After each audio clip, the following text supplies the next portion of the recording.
Wonderful platform of technology crackers. मैं हूं Aishwarya ma'am और मैं सारे स्टूडेंट्स को वेलकम करती हूं इस वंडरफुल से चैनल में, जहां आपको कंसेप्ट्स मिलते हैं केमिस्ट्री एंड बायोलॉजी के, है ना। आई होप आप सब लोग अच्छे हो, घर में अच्छे से पढ़ाई कर रहे हो, अच्छे से रह रहे हो, and in this COVID situation you are taking care of yourself, right. तो आज मैम क्या लेके आई है आप लोगों के लिए, क्या आज हम पढ़ेंगे? आज हम लोग अपना breathing and exchange of gases वाला जो लेक्चर है वो हम आज फर्दर कंटिन्यू करने वाले हैं, है ना। 7 lectures we have completed of breathing and exchange of gases and today is the 8th lecture, right. Last class में हमने pulmonary volume and pulmonary capacities के बारे में अच्छे से स्टडी कर लिया था। आज हम लोग क्या करने वाले हैं, आज हम उसी चीज को कंटिन्यू करने वाले हैं। लास्ट क्लास में मैंने आपको ये बोल के रोक दिया था कि आप लोग एक बार घर पे जाके अच्छे से पल्मोनरी वॉल्यूम और पल्मोनरी कैपेसिटीज पढ़ के आइएगा, राइट। हम लोग लास्ट क्लास में बहुत सारे इंपॉर्टेंट ट्रिक्स और स्टोरीज के मदद से समझे हैं कि आपका pulmonary volume and pulmonary capacities क्या होता है। आज मैं आपको उसी का लास्ट पोर्शन कराने वाली हूं, that is the graph of the pulmonary volumes and capacities. ये बहुत ही इजी ग्राफ है। अगर आप लोग मेरा लास्ट लेक्चर अच्छे से देख के आए हो, अच्छे से उसको कंप्लीट करके आए हो, तो आई प्रॉमिस आपको पल्मोनरी वॉल्यूम एंड कैपेसिटीज में प्रॉब्लम नहीं होगा। इन केस अगर आप मेरा लास्ट लेक्चर मिस कर दिए हो तो फिर लिंक आपको डिस्क्रिप्शन बॉक्स में मिल जाएगा, आप वहां क्लिक करके मेरा लास्ट लेक्चर में जा सकते हो। प्लस इस साइड आपको एक आई बटन मिलेगा जिसको आप क्लिक करके मेरे लेक्चर तक मूव कर सकते हो, राइट। चलो तो हम लोग आज शुरू करते हैं pulmonary volume and pulmonary capacities. Last class में मैंने आपको पल्मोनरी वॉल्यूम्स के बारे में सिखाया था, that was the tidal volume, inspiratory reserve volume, expiratory reserve volume and residual volume. आज हम लोग उसी चीज को कंटिन्यू करने वाले हैं with the help of graph. Last class में हमने पढ़ा था कि आपका जो टाइडल वॉल्यूम है ना, दैट इज 500 मिलीलीटर, है ना। टीवी क्या होता है आपका 500 मिलीलीटर होता है, right. TV inspiratory reserve volume क्या होता है, इंस्पिरेटरी रिजर्व वॉल्यूम आपका होता है, that is what is inspiratory reserve volume.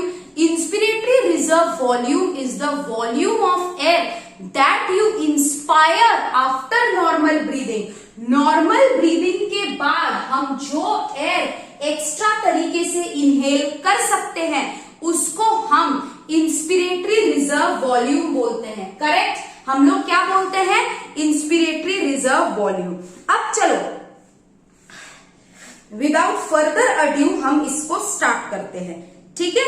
तो पहले तो मैं जो ये वॉल्यूम्स है, पहले मैं इस वॉल्यूम्स को हटा देती हूँ, ठीक है। पहले मान लो ये वॉल्यूम्स नहीं है, ठीक है, इसको मैं हटा देती हूँ इन वॉल्यूम को, ठीक है, परा रहने दो, जस्ट इमेजिन कि वॉल्यूम नहीं, ठीक है। अब ये जो एरिया है आपका, ये आपका है टीवी यानी कि टाइडल वॉल्यूम। क्या है आपका ये टीवी यानी कि टाइडल वॉल्यूम, ठीक है। टाइडल वॉल्यूम आपका नॉर्मल एयर है जो आप नॉर्मल ब्रीदिंग के टाइम बिना ध्यान से आप उसको ब्रीथ करते हैं, ठीक है। इसके अलावा जो एक्स्ट्रा अमाउंट ऑफ एयर आप ब्रीथ करते हो that is your IRV. IRV मैंने क्या बोला था, 2500 से 3000 मिलीलीटर का है ना। टीवी आपका 500 मिलीलीटर का था। अब ये टीवी और आपका आईआरवी साथ में मिलके आपका क्या बना रहा है, inspiratory capacity. What is inspiratory capacity? It is the total volume of air जो आप इंस्पायर कर सकते हो। It includes the tidal volume and it includes the IRV. ये था आपका इंस्पिरेटरी कैपेसिटी, ठीक है। अब एक्सपिरेटरी रिजर्व वॉल्यूम क्या था? एक्सपिरेटरी रिजर्व वॉल्यूम मतलब क्या था, नॉर्मल एयर आप बाहर कर रहे हो, इसके अलावा जो एक्स्ट्रा अमाउंट ऑफ एयर आप बाहर कर रहे हो दैट इज योर ERV, यानी कि inspiratory reserve volume. And what will be the expiratory reserve capacity? ERV क्या होता है? Tidal volume plus expiratory reserve volume that is equal to your expiratory capacity, right. Next था आपका residual volume. Residual volume मैंने आपको क्या समझाया था कि स्कॉच ब्राइट को तुम जितना बार भी ऐसे निचोड़ो थोड़ा थोड़ा पानी हमेशा बहता है, तो आपके लंग्स में भी कुछ अमाउंट ऑफ एयर हमेशा रहता है ताकि आपका लंग्स कोलैप्स ना कर सके। So this is the residual volume. अब मान लो आप नॉर्मल एक्सपिरेशन किए, आप नॉर्मली एक्सपिरेशन किए, नॉर्मली एक्सपिरेशन के बाद, है ना, नॉर्मली एक्सपिरेशन के बाद आपके लंग्स में रेसिडुअल वॉल्यूम भी है और वो वॉल्यूम भी है जो आप फोर्सिबली एक्सपायर कर सकते थे, that is the ERV and RV, जो आपका फंक्शनल रेसिडुअल कैपेसिटी को बनाता है। फंक्शनल रेसिडुअल कैपेसिटी क्या होता है? It is equal to the ERV plus RV। इन सबको वाइटल कैपेसिटी क्या होता है? मान लो तुमने नॉर्मली इंस्पिरेशन किया, यू इंस्पायर्ड नॉर्मली, तुम कितना एयर बाहर छोड़ सकती हो? नॉर्मली जो तुम ब्रीथ किए उसको तुम ब्रीथ आउट कर सकती हो, एक्सपिरेटरी रिजर्व वॉल्यूम को तुम ब्रीथ आउट कर सकती हो, प्लस जो एयर तुम फोर्सिबली अंदर लोगी IRV उसको भी बाहर कर सकती हो। So that is vital capacity which is TV plus IRV plus ERV, ठीक है। ये आपका वाइटल कैपेसिटी है और टोटल लंग कैपेसिटी आपका क्या है?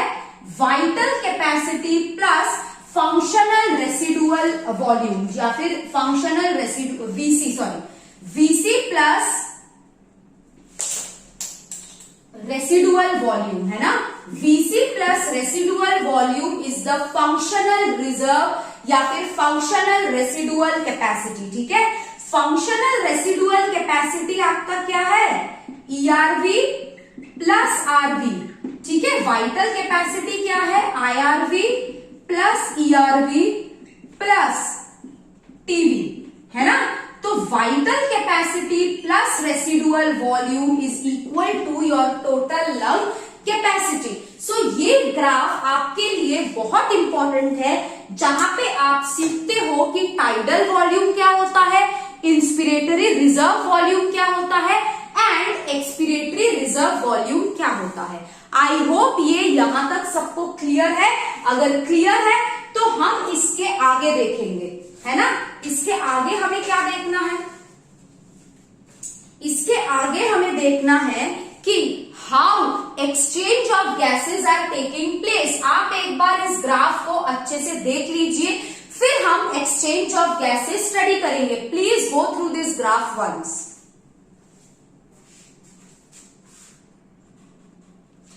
चलो, आई होप सब लोगों ने ग्राफ देख लिया हो, है ना। अब हम लोग नेक्स्ट टॉपिक स्टार्ट करने वाले हैं, that is exchange of gases. अब हम हमारे मुद्दे में आ रहे हैं कि गैसेस कैसे एक्सचेंज हो रहे हैं, ठीक है। आई होप आप लोगों ने ग्राफ अपने कॉपी में कर लिया होगा, ठीक है। ये ग्राफ बहुत इजी है, मतलब ऐसा कुछ इसमें वो नहीं है, ठीक है। आप अगर वॉल्यूम जानते हो तो इजीली आप इस ग्राफ को मेक आउट कर सकते हो, इतना कुछ भी नहीं है इस ग्राफ में ऐसा डिफिकल्ट, ठीक है। चलो, अब हम लोग स्टार्ट करते हैं एक्सचेंज ऑफ गैसेस। हम किसके बीच में एक्सचेंज ऑफ गैसेस कर रहे हैं? हम एक्सचेंज ऑफ गैसेस कर रहे हैं, पहले तो तुम्हारे लंग्स में गैस आया, आई मीन ऑक्सीजन आया, तो ऑक्सीजन लंग से कहां पे जाएगा? ब्लड में। हम यहां पे स्टार्ट करने वाले हैं एक्सचेंज ऑफ गैसेस, और जब मैं यहां पे एक्सचेंज ऑफ गैसेस बोल रही हूं, I mean oxygen and carbon dioxide both. तो पहले तुम्हारे एल्वियोली में ऑक्सीजन आता है, एल्वियोली से ब्लड में जाता है, ब्लड से ये हर एक टिश्यू में जाता है। ये तो तुम्हारा ऑक्सीजन, एल्वियोली से ब्लड, ब्लड से टिश्यू। लेकिन कार्बन डाइऑक्साइड क्या करता है? उल्टा जाता है ना, टिश्यू से ब्लड, ब्लड से एल्वियोली और फिर आपका बॉडी से बाहर, है ना। तो आपका जो एक्सचेंज ऑफ गैसेस है उधर हमें क्या करना है कि पहली बात तो ऑक्सीजन टिश्यू तक ट्रेवल किया। कार्बन डाइऑक्साइड का पाथ उल्टा क्यों है? कार्बन डाइऑक्साइड का पाथ इसीलिए उल्टा है because carbon dioxide is being produced in the tissues through respiration. हम कार्बन डाइऑक्साइड को कैसे प्रोड्यूस कर रहे हैं? हम कार्बन डाइऑक्साइड को प्रोड्यूस कर रहे हैं from the tissue through respiration. जब हम ऑक्सीजन को यूज करके रेस्पिरेशन कर रहे हैं तो साथ ही साथ में आपका कार्बन डाइऑक्साइड रिलीज हो रहा है। अब हम पढ़ेंगे पहला number 1 exchange of gases between alveoli and blood. पहले हम लोग पढ़ेंगे एल्वियोली और ब्लड के बीच में आपका गैस का एक्सचेंज किस तरीके से होता है। Exchange of gases between alveoli and blood. अब एल्वियोली मतलब हम किसकी बात कर रहे हैं? लंग्स की। ब्लड की मतलब पल्मोनरी कैपिलरी की। यहां आपको पता होना चाहिए कि हार्ट से डीऑक्सीजनेटेड ब्लड लंग्स में जाता है with the help of pulmonary artery और फिर लंग्स से हार्ट में ऑक्सीजनेटेड ब्लड जाता है with the help of pulmonary vein, है ना। ये चीज आपको एकदम से याद रखना है कि हार्ट टू लंग्स कौन सा जाता है? Deoxygenated blood. और लंग से हार्ट में क्या जाता है? Oxygenated blood. करेक्ट। अब आपको दूसरा कॉन्सेप्ट भी मालूम होगा कि आर्टरी से आपके कैपिलरीज में फॉर्म होता है और ये कैपिलरी फिर आपका वेन में फॉर्म होता है। तो आपका ये जो कैपिलरीज है, ये जो कैपिलरीज है आपका, ये होते हैं बहुत पतले। ये कैसे होते हैं? बहुत पतले, ताकि इजी एक्सचेंज ऑफ गैसेस हो सके। ठीक है। आपके कैपिलरी के थ्रू जितने भी आपके न्यूट्रिटिव सब्सटेंसेस है, गैसेस है, ये सारा का सारा आपका किसके थ्रू होता है? कैपिलरी के थ्रू। आपका आर्टरी कैपिलरी फॉर्म करता है, कैपिलरी वापस से जाके वेन फॉर्म करता है। इसका मतलब क्या हुआ? लंग से जो डीऑक्सीजनेटेड ब्लड पल्मोनरी आर्टरी लेके आ रहा था वो कैपिलरी में चला जाएगा, कैपिलरी के बीच से एक्सचेंज होगा, फिर ये ऑक्सीजनेटेड ब्लड आपके वेन में चला जाएगा, वेन से हार्ट में चला जाएगा। तो बेसिकली अगर मैं एल्वियोली की बात करूं, एल्वियोली क्या है? एल्वियोली मैंने पहले ही बोला था, it is a system of blood capillaries, है ना, रिच इन ब्लड कैपिलरीज। तो मैं क्या लिखूंगी यहां पे? पहला point, wall of alveoli is thin. Wall क्या होता है? एल्वियोलाई का पतला होता है, थिन होता है। Wall of alveoli is thin and it is a network of blood capillaries and it is a network of blood capillaries, जिसके वजह से आप अगर एल्वियोली को देखोगे तो आप एल्वियोली को क्या देख रहे हो कि ये एल्वियोली है, उसके बाहर सारे नेटवर्क ऑफ ब्लड कैपिलरीज है। तो आपको एल्वियोली कैसा दिखेगा? आपको एल्वियोली दिखेगा as a continuous sheet of flowing blood. Continuous इसमें ब्लड फ्लो कर रहा है, continuous sheet of flowing blood, जिसे हम क्या बोलते हैं? जिसे हम रेस्पायरेटरी मेम्ब्रेन बोलते हैं। रेस्पायरेटरी मेम्ब्रेन क्या होता है? रेस्पायरेटरी मेम्ब्रेन कुछ नहीं, आपके एल्वियोली का rich network of blood capillaries है, जिसमें कंटिन्यूअस ब्लड फ्लो होने के कारण हम उनको क्या बोलते हैं? It is known as the respiratory membrane.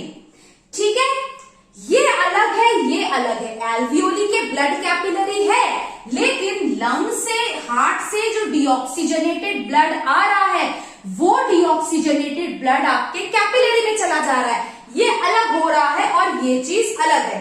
अगर मैं आपको डायग्रामेटिकली एक छोटा सा डायग्राम देके अगर मैं समझाऊं तो आपके लिए इजी होगा। देखो, मान लो ये तुम्हारा एल्वियोलाई है, मैं इस डायग्राम को और बड़ा करके करूंगी।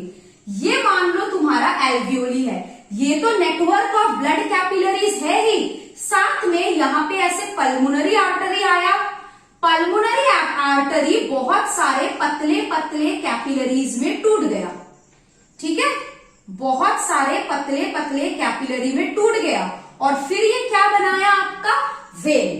तो आप इसको अच्छे से समझो, ठीक है, ये आपका एल्वियोली है, ये आपका पल्मोनरी आर्टरी है, ये आपका पल्मोनरी वेन है और ये आपके कैपिलरी है, ठीक है। तो डीऑक्सीजनेटेड ब्लड आपके पल्मोनरी आर्टरी में आया, पल्मोनरी आर्टरी से आपका डीऑक्सीजनेटेड ब्लड गया कैपिलरी के अंदर। अब इस कैपिलरी के बीच में और एल्वियोली के कैपिलरी के बीच में गैस का एक्सचेंज होगा, उसके बाद आपका ऑक्सीजनेटेड ब्लड बनेगा और पल्मोनरी वेन के थ्रू ये ऑक्सीजनेटेड ब्लड आपका हार्ट में चला जाएगा। तो मैंने आपको क्या बोला कि एल्वियोलिस के कैपिलरी के बीच में और पल्मोनरी कैपिलरी के बीच में आपका गैस का एक्सचेंज होता है। पल्मोनरी आर्टरी कैसे बनता है? पल्मोनरी आर्टरी हार्ट से निकल के डीऑक्सीजनेटेड ब्लड लेके आता है। पल्मोनरी आर्टरी किसमें टूटता है? कैपिलरीज में। फिर ये कैपिलरी किसमें टूटा? पल्मोनरी वेन में। इस कैपिलरी के बीच में जो कि आपका पल्मोनरी कैपिलरी है और एल्वियोली कैपिलरी के बीच में आपका क्या होता है? गैस का एक्सचेंज होता है। ठीक है, तो मैं पहले इसके पार्ट्स लिख लेती हूं कि ये जो मैं एल्वियोली का रेस्पिरेटरी मेम्ब्रेन बोल रही हूं, एल्वियोली का रेस्पिरेटरी मेम्ब्रेन बना किससे है? रेस्पिरेटरी मेम्ब्रेन के पार्ट्स क्या है? ठीक है, पहले मैं पार्ट्स लिख देती हूं, फिर मैं आपको डायग्रामेटिकली दिखाऊंगी। Parts of respiratory membrane. पहला वाला क्या है? Alveolar epithelium. एल्वियोलर एपिथेलियम क्या होता है? Tissue of alveoli. मैंने बोला था ना, एल्वियोली स्क्वैमस एपिथेलियम से बनता है। दूसरा क्या होता है? Epithelium basement membrane. मैं सब सिखाऊंगी, है ना। Epithelium basement membrane. फिर क्या रहता है? फिर रहेगा आपका इंटरस्टिशियल स्पेस। ठीक है, इंटरस्टिशियल स्पेस। नेक्स्ट वाला क्या होगा आपका? Capillary base membrane. ठीक है, कैपिलरी बेसमेंट मेम्ब्रेन। और लास्ट वाला क्या होगा? कैपिलरी का tissue, that is endothelium. Capillary endothelium. तो आप अगर इसको अच्छे से देखो तो यहां पे हम दो चीज के बारे में पढ़ेंगे। एक है आपका एल्वियोली, दूसरा है आपका कैपिलरीज। चलिए जल्दी से इसको आप लोग देख लीजिए, उसके बाद हम स्टडी करने वाले हैं कि how does gaseous exchange takes place. उससे पहले मैं आपको यहाँ का डायग्राम दिखाने वाली हूँ। ठीक है, तो आप लोग एक बार इसको बोर्ड में देख लीजिए, उसके बाद जो है हम लोग इसके आगे पढ़ेंगे। ठीक है, चलो, I am rubbing the board. अब मैं तुमको रेस्पिरेटरी मेम्ब्रेन का डायग्राम दिखाने वाली हूं कि किस तरीके का डायग्राम होता है रेस्पिरेटरी मेम्ब्रेन का। पहले मैं आपको कंसेप्ट दे दी हूं कि आपका पल्मोनरी आर्टरी, पल्मोनरी वेन क्या होता है ना, क्योंकि ये कंसेप्ट आपको चाहिए, है ना। बहुत जगह ऐसे होते हैं ये नहीं बोल देते हैं, सिर्फ पल्मोनरी आर्टरी पल्मोनरी वेन बोल देते हैं, फिर बच्चों को हो जाता है और ज्यादा कंफ्यूजन, है ना। और मैं नहीं चाहती कि तुम लोगों को कंफ्यूजन हो। तो चलो अब मैं तुमको डायग्राम बना के दिखाती हूं। ये तुम्हारा है एल्वियोली। ये जो मैं यहाँ पे घड़ा जैसा एक स्ट्रक्चर बना रही हूं, पॉट जैसा, सबके घर में तो घड़ा होगा, है कि नहीं? सबके घर में घड़ा है कि नहीं? कि कोई ऐसा है जिसके घर में नहीं है? सबके घर में घड़ा है ना। चलो, तो ये है हमारा एल्वियोली। ठीक है, घड़ा जैसा एयर सैक है ये हमारा।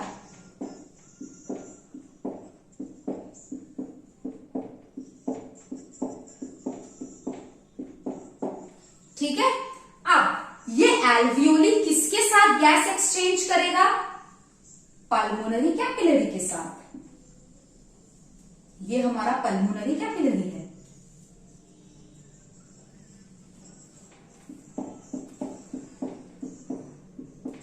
ठीक है, ये ब्लड वेसल है, ये पल्मोनरी कैपिलरी है जो मैंने ड्रॉ किया है। ठीक है,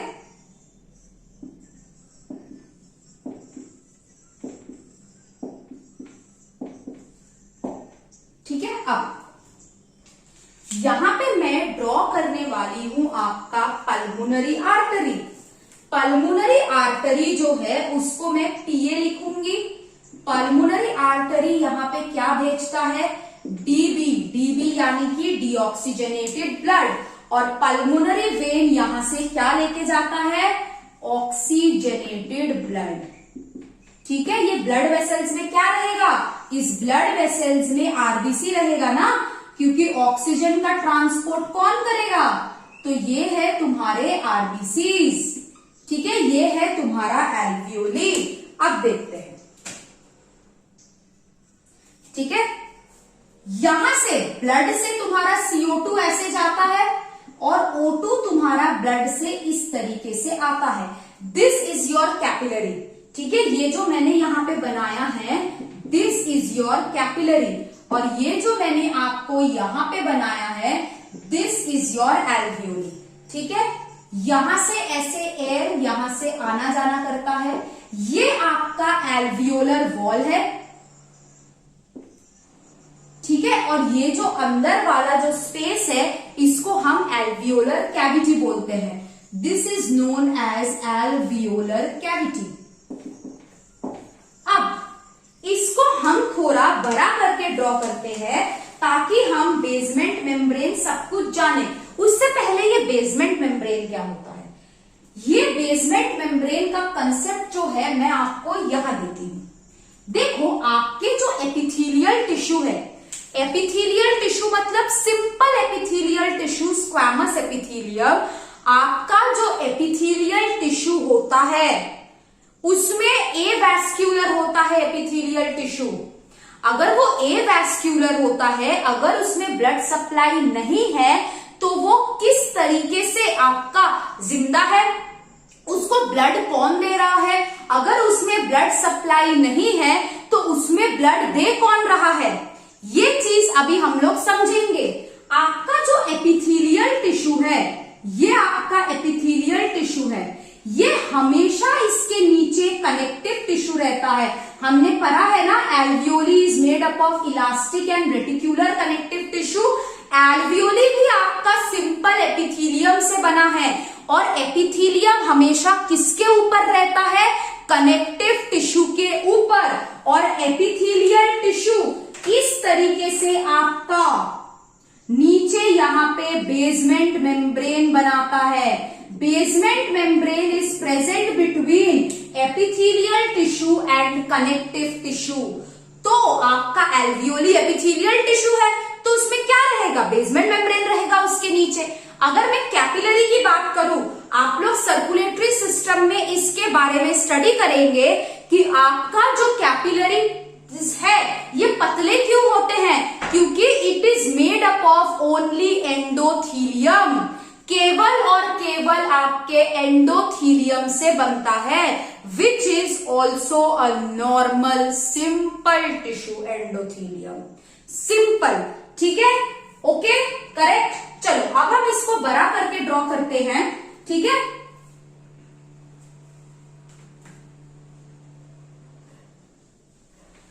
अब मैं यहां पे तुमको इसी डायग्राम को बड़ा करके दिखाने वाली हूं कि एक्चुअली दिखता कैसे है। ये मैं जो ड्रॉ कर रही हूं, दिस इज योर एल्वियोलस। सब कुछ देखेंगे हम किस तरीके से रहता है। ये आपका एल्वियोलस है, ठीक है। अभी जो मैं ड्रॉ कर रही हूं,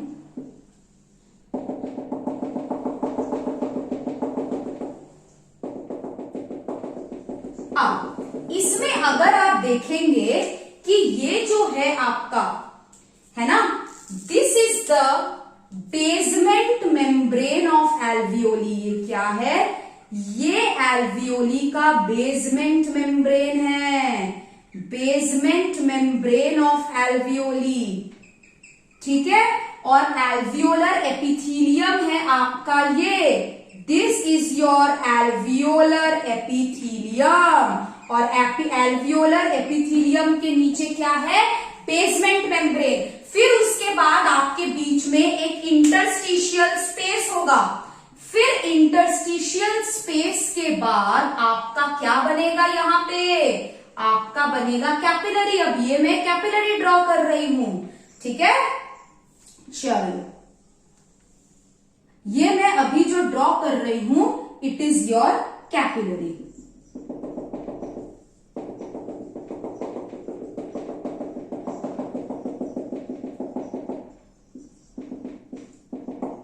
ठीक है। और यहां पे एक मैं बड़ा सा आरबीसी ड्रॉ कर देती हूं, ठीक है। आरबीसी है मान लो, ठीक है। तो ये क्या हुआ आपका? ये आपका इंटरस्टिशियल स्पेस है। क्या है ये? This is your interstitial space, ठीक है। ये वाला क्या है आपका? This is your endothelium of capillary, ठीक है ना। कैपिलरी का एंडोथीलियम है, ठीक है। और ये क्या है? कैपिलरी का बेसमेंट मेम्ब्रेन। देखो, इस तरीके से होता है आपका टिश्यू। ये आपका, ये जो चीज है ना, ये जो चीज है, मैंने यहां पे इसको बड़ा करके ड्रॉ कर दिया है, ठीक है, ठीक है। This is your alveoli. ये आपके एल्वियोली का बेसमेंट मेम्ब्रेन है। ये आपका एल्वियोली का टिश्यू है। अगर एपिथेलियम टिश्यू है तो उसके नीचे क्या रहेगा? Basement membrane. ये आपका कैपिलरी का एंडोथीलियम टिश्यू है और उसके नीचे क्या है? ये this is the basement membrane of capillary. I hope आप लोगों को यहां तक क्लियर हुआ कि this is the diagram of your respiratory membrane. आपका जो रेस्पिरेटरी मेम्ब्रेन है, ये आपका, ये पूरा का पूरा आपका डायग्राम है, जो कि आपका रेस्पिरेटरी मेम्ब्रेन है। और ये रेस्पिरेटरी मेम्ब्रेन क्या करता है? रेस्पिरेटरी मेम्ब्रेन क्या करता है? ये आपका किसका डायग्राम है? This is your diagram of respiratory membrane. किससे बना होता है आपका? एल्वियोलर एपिथेलियम से, बेसमेंट मेम्ब्रेन ऑफ एल्वियोली से, इंटरस्टिशियल स्पेस से, एंडोथीलियम ऑफ कैपिलरी से and basement membrane of capillary. I hope आप लोगों को यहां तक क्लियर है। अगर क्लियर है, आप एक बार ये वाला डायग्राम देख लीजिए, फिर हम आगे स्टडी करेंगे, ठीक है। आई होप यहां तक सबको क्लियर हुआ है ना। आई होप यहां तक सबको समझ में आ गया है कि आपके रेस्पिरेटरी मेम्ब्रेन में एल्वियोलर एपिथेलियम है, बेसमेंट मेम्ब्रेन ऑफ एल्वियोली है। ऐसा इसलिए है क्योंकि एपिथेलियम टिश्यू आपका एवैस्क्यूलर होता है, ठीक है। आई होप यहां तक सबको समझ में आ गया है। अब हम लोग आगे पढ़ेंगे एक्सचेंज ऑफ गैसेस में कि ये एक्सचेंज ऑफ गैसेस कैसे होता है। ये एक्सचेंज ऑफ गैसेस आपके रेस्पिरेटरी मेम्ब्रेन के थ्रू होता है, through a process called diffusion. Diffusion जो है ये क्या होता है? It is the movement of particles from high concentration to low concentration. तो आपका जो रेस्पिरेटरी मेम्ब्रेन है ना, आपका जो रेस्पिरेटरी मेम्ब्रेन है, ये इसके थ्रू क्या होता है? इसके थ्रू आपका डिफ्यूजन होता है। What is diffusion? It is the movement of gases from high concentration to low concentration, है ना। movement of particles from high concentration to low concentration. High concentration से लो कंसंट्रेशन में पार्टिकल्स जब move करते हैं उसको हम क्या बोलते हैं, रेस्पिरेटरी मेम्ब्रेन। ठीक है, यहां पे आपको एक टर्म लर्न करना पड़ सकता है, that is the diffusing capacity. What is diffusing capacity? Diffusing capacity का क्या मतलब होता है?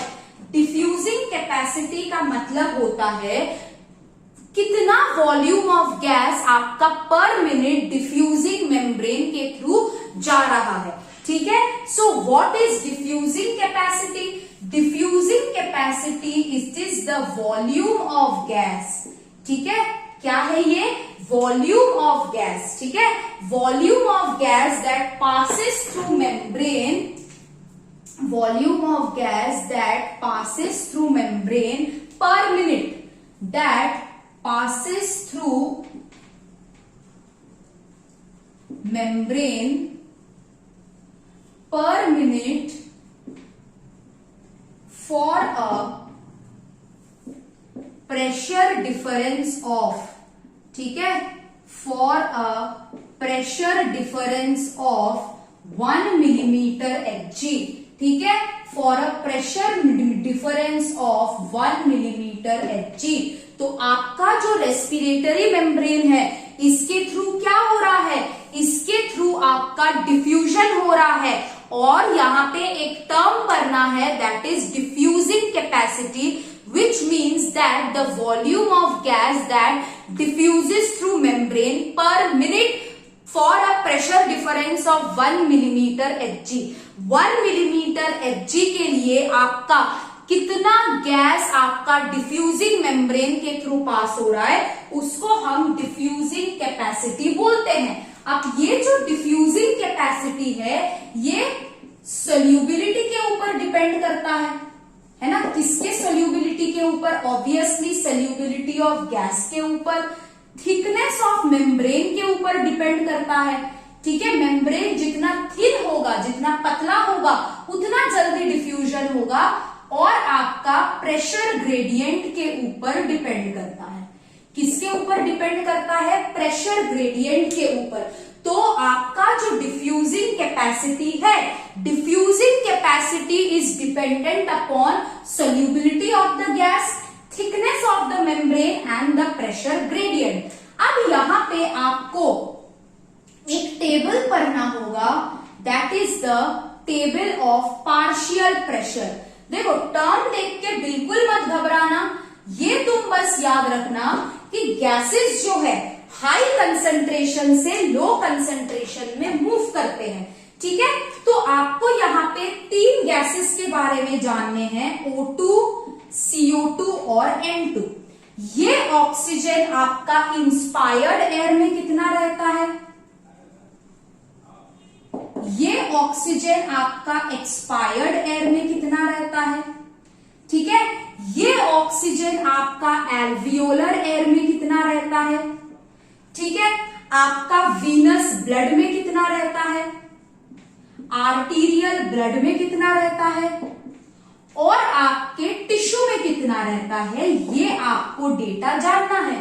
ठीक है, तो चलो हम स्टार्ट करते हैं। इसको थोड़ा नीचे लिख देते हैं, ऑक्सीजन, कार्बन डाइऑक्साइड, N2। अब ऑक्सीजन जो है ये आपके, हाँ, ये मिलीमीटर Hg में है ना? आपके इंस्पायर्ड एयर में रहता है 159, जो एयर आप एक्सपायर कर रहे हैं उसमें 116 रहता है, एल्वियोलर एयर में 104 रहता है, वीनस ब्लड में 40 रहता है, आर्टीरियल में 95 रहता है, और आपके टिश्यू में इट इज लेस देन 40। ठीक है, अब कार्बन डाइऑक्साइड जो है ये आपके इंस्पायर्ड एयर में कितना रहता है? 0.3 केवल और केवल। एक्सपायर्ड एयर में कितना रहता है? 32। एल्वियोलर एयर में कितना रहता है? 40। वीनस में कितना रहता है? 45। आर्टीरियल में कितना रहता है? 32। टिश्यू में कितना रहता है? Greater than 45। अब बात करते हैं नाइट्रोजन की। 596 इंस्पायर्ड एयर में रहता है, 565 एक्सपायर्ड एयर में रहता है, 573 आपके एल्वियोलर एयर में रहता है, 573 वीनस ब्लड में रहता है, आर्टीरियल ब्लड और टिश्यू में भी इसका वो होता है। अब ऑक्सीजन, हमें नाइट्रोजन से कोई लेना देना नहीं है, हम ऑक्सीजन और कार्बन डाइऑक्साइड को देखते हैं यहाँ पे, ठीक है, बहुत इंटरेस्टिंग है। हम ऑक्सीजन और कार्बन डाइऑक्साइड को देखते हैं। हमको इंस्पायर्ड एक्सपायर्ड छोड़ो, ये लास्ट 4 लर्न होने चाहिए अच्छे से।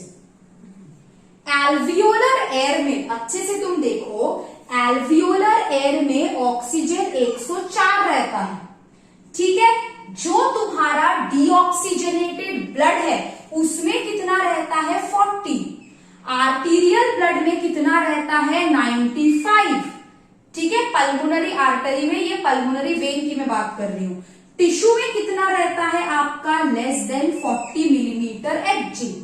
कार्बन डाइऑक्साइड एल्वियोलर में कम रहता है, वीनस ब्लड में ज्यादा रहता है, आर्टीरियल में 32, टिश्यू में सबसे ज्यादा ये रहता है, ठीक है। तो इन चारों डेटा को हमें अच्छे से बाई हार्ट लर्न कर लेना चाहिए, ठीक है। इसी डेटा पे हम अभी पढ़ेंगे एक छोटा करके कि एक्सचेंज ऑफ गैसेस आपका होता कैसे है, how does exchange of gases takes place. जैसा कि मैंने आपको बोला है, ऑक्सीजन और कार्बन डाइऑक्साइड अपने हाई कंसंट्रेशन से लो कंसंट्रेशन में मूव करता है, ठीक है। यानी कि आपको याद रखना है high partial pressure to low partial pressure, ठीक है। हाई पार्शियल प्रेशर पीपी लिख रही हूं, टू लो पार्शियल प्रेशर आपके गैसेस मूव करते हैं। अब हम लोग देखते हैं कि किस तरीके से ये गैसेस आपके मूव करते हैं।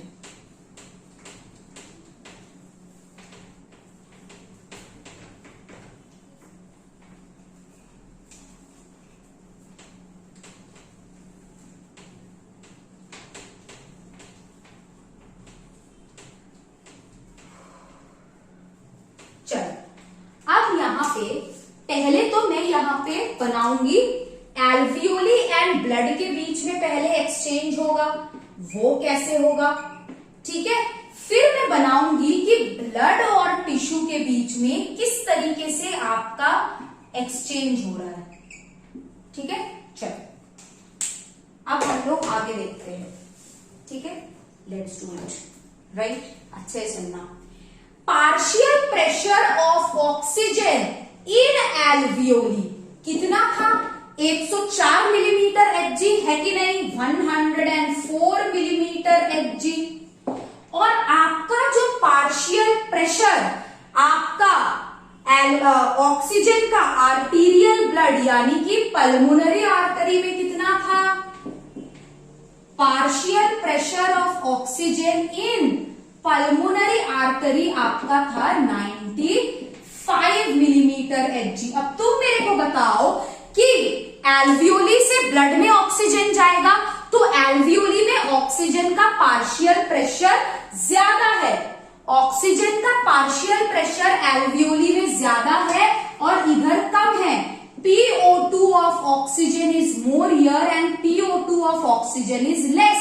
तो ऑक्सीजन कहां से कहां जाएगा, oxygen moves from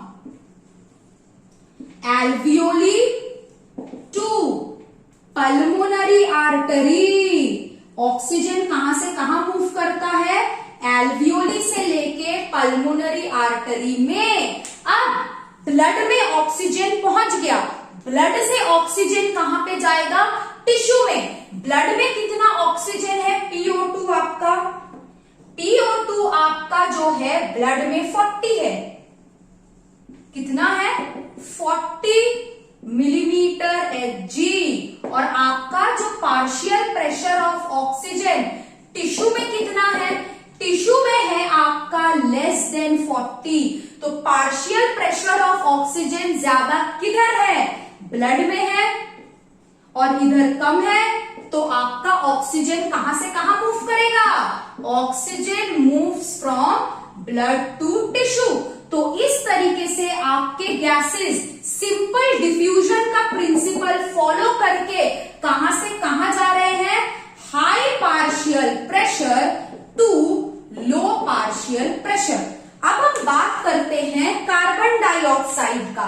carbon dioxide उल्टा जाता है, टिश्यू से ब्लड में जाता है, तो पहले इधर देख लेते हैं। PCO2 आपका ब्लड में कितना रहता है, PCO2 आपका ब्लड में 32 मिलीमीटर Hg रहता है ना। Partial pressure of carbon dioxide आपके टिश्यू में कितना रहता है, ग्रेटर देन 45 मिलीमीटर Hg।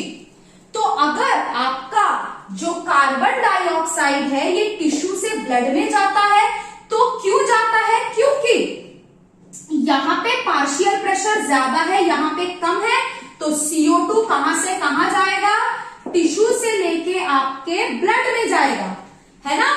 यहां पे देखो, अब ब्लड में कार्बन डाइऑक्साइड आ गया, PCO2 आपके ब्लड में कितना है, 45 मिलीमीटर Hg, और ऑक्सीजन का कार्बन डाइऑक्साइड का पार्शियल प्रेशर एल्वियोली में कितना है, 40 मिलीमीटर Hg।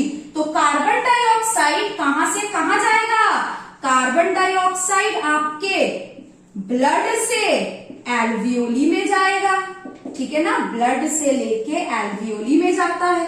तो ये था आपका एक्सचेंज ऑफ गैसेस। हमने यहाँ पे क्या पढ़ा कि it works on the principle of partial pressure. जिस गैस का पार्शियल प्रेशर ज्यादा है वो मूव करेगा from its high concentration to low concentration. जैसे एल्वियोली का पार्शियल प्रेशर यहाँ पे कितना दिखा रहा है आपको, इट इज 104, पल्मोनरी आर्टरी में 95, तो ऑक्सीजन एल्वियोली से आपके पल्मोनरी आर्टरी में गया। अब partial pressure of oxygen blood में 40 है, टिश्यू में लेस देन 40 है, तो कहां से कहां जाएगा, ब्लड से टिश्यू में। कार्बन डाइऑक्साइड PCO2 का ब्लड में 45 है, एल्वियोली में कितना है, 40, तो कहां से कहां जाएगा, ब्लड से एल्वियोली, फिर शरीर से बाहर।